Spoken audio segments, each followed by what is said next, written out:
چا سوال کړی دی چې د لمانځه ثواب بل چاته وربخښلی سي، د نفلو یا د روزې یا داسې د یو خیرات ثواب بل چاته وربخښلی سي که نه سي وربخښلی؟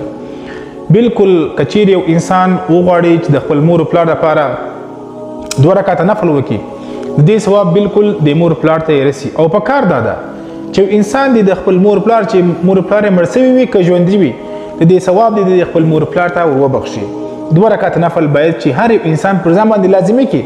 په ورځ او په شپه کې 2 رکعته نفل چش دي، 15 دقیقې هم نه اخلي، 15 منټه هم نه اخلي.